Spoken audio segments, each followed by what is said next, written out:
আগামী নির্বাচনের সাথে সাথে কিন্তু আপনাদেরকে গণভোটে অংশগ্রহণ করতে হবে। গণভোট সম্পর্কে ধারণা রয়েছে সকলেরই প্রায়, কিন্তু এই জেনারেশন বাংলাদেশে গণভোট দেয় নাই। গণভোট হলো একটি মতামত নেওয়া। আগামী ফেব্রুয়ারিতে যে নির্বাচন হওয়ার কথা, একই সাথে সংসদ নির্বাচন এবং গণভোট অনুষ্ঠিত হচ্ছে। কেন এই গণভোট?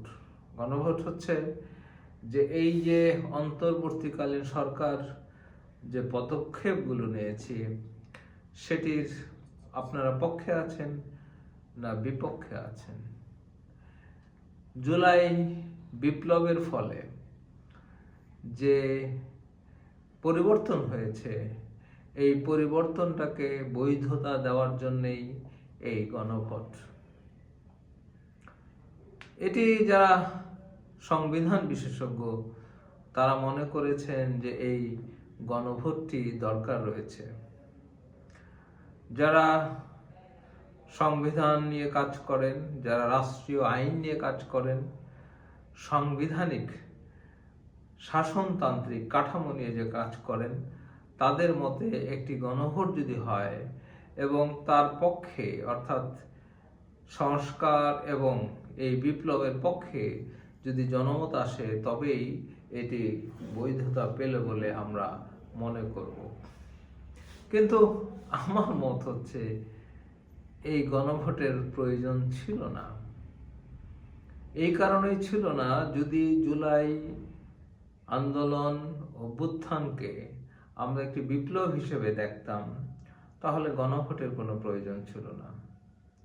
এটি স্বতঃস্ফূর্ত একটি বিপ্লব হিসাবে যদি আমরা ধরে নিতাম, তাহলে আমরা এই বিপ্লবী সরকারের মাধ্যমে যে একটি নতুন বাংলাদেশ হতো, প্রত্যেকটা বিষয়ে আইনে পরিণত করা যেত। কেন এটি সম্ভব হলো না? কারণ হচ্ছে প্রচলিত সাংবিধানিক ব্যবস্থার মধ্যে আপনি বিগত পালিয়ে যাওয়া সরকারের রাষ্ট্রপতিকে রাখলেন এবং তার কাঠামোগুলোকে রাখলেন। কিন্তু একটি বিপ্লবী সরকার কি করে? বিপ্লবী সরকার সমস্ত কিছু পরিবর্তন করার অধিকার রাখে। হ্যাঁ, আপনি যারা সচিব নিয়োগ হয়েছিল, যারা জেলা প্রশাসক ছিল, তারা বিগত সরকারের সাথে মিলে মিশে একটি দলের হয়ে কাজ করেছে। পুলিশ প্রশাসন একটি দলের হয়ে কাজ করেছে। একটি বিপ্লবী সরকার ইচ্ছা করলে কোনো একটা সরকারি কর্মকর্তাকে বরখাস্ত করতে পারত, কিন্তু তা না করে নিয়মতান্ত্রিক ব্যবস্থায় এই অন্তর্বর্তীকালীন সরকার গিয়েছে। এখন তারা মনে করছে যে এই বিপ্লবটাকে সংবিধানে অন্তর্ভুক্ত করা দরকার। সংবিধানে অন্তর্ভুক্ত করার তো কোনো প্রয়োজন নেই।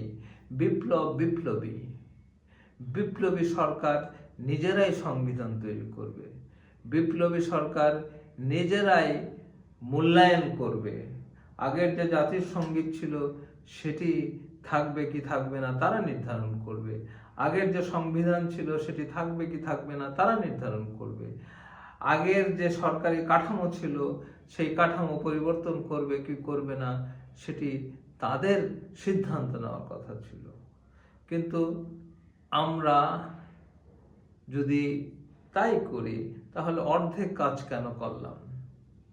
আমরা আসলে এই গণভোটটা আয়োজনের মাধ্যমে প্রমাণ করলাম যে এই বিপ্লবটা আসলেই কি বৈধ ছিল না অবৈধ ছিল।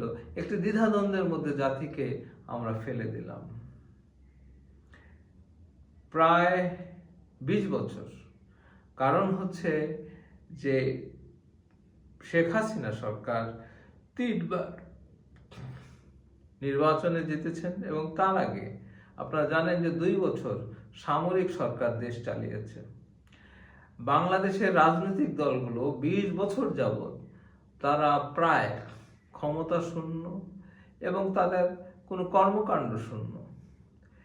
তাকে সরানো হয়েছে এত বড় একটা স্বৈরাচার যারা 20 বছর ধরে বাংলাদেশের ক্ষমতায় জোর করে বসেছিল, তাদেরকে উৎখাত করে আবার গণভোট দিতে হবে কেন? সাধারণ জনগণের একটা বড় অংশ তারা জানে যে এই সরকারটি আরেকটি দেশের সহযোগিতায় কোনো রকমে টিকেছিল জনগণের ম্যান্ডেট ছাড়া। এটি আপনারা যারা বিশ্বাস করেন তাদের কাছে আবার গণভোট দিতে হবে কেন? ঠিক আছে, দেন, ভালো, কিন্তু রাষ্ট্রীয় কোষাগারের অর্থ এইভাবে অপচয় করার কোনো প্রয়োজন ছিল না। যারা গণভোট দিয়েছেন বা আয়োজন করছেন তাদেরকে আমি স্বাগত জানাই, কিন্তু বিপ্লবের যে স্পিরিট সেটিকে ধারণ আমাদের করতেই হবে। আপনারা অনেকে বলতে পারেন যে আগের সরকার আর এই সরকারের মধ্যে খুব একটা পার্থক্য নেই, অর্থনৈতিক অবস্থা একই। একটা কি জিনিস খেয়াল করেছেন যে তত্ত্বাবধায়ক সরকার পুনর্বহাল করাটাই বড় একটা কাজ ছিল। যদি এই সরকার কিছুই না করে, একটা কাজ যদি শুধু করতো তারা, যে তত্ত্বাবধায়ক সরকার পুনর্বহাল, তার মানে অনেক কিছুই সমাধান হয়ে যায়। আপনার ভোট চুরি বন্ধ হওয়া মানে সরকার পরিবর্তনের সময়ে যে একটি সমস্যা হয় বাংলাদেশে, সেটি সমাধান করে একটা বড় কাজ ছিল। এটি আওয়ামী লীগ নষ্ট করেছিল। অনেকেই বলেন যে বিএনপি প্রথম এটি নষ্ট করেছে। সেটি হতে পারে, কারণ আপনারা জানেন যে একজন বিচারপতির প্রমোশন নিয়ে কি একটা কাণ্ড হয়েছিল। তাই আওয়ামী লীগ সরকার যাই বলুক, বিএনপি যাই বলুক, এই সরকার স্বৈরাচার মুক্ত আগামী রাজনৈতিক সরকারগুলো যাতে তৈরি হতে পারে তার অনেকগুলো রাস্তা তৈরি করে দিয়েছেন।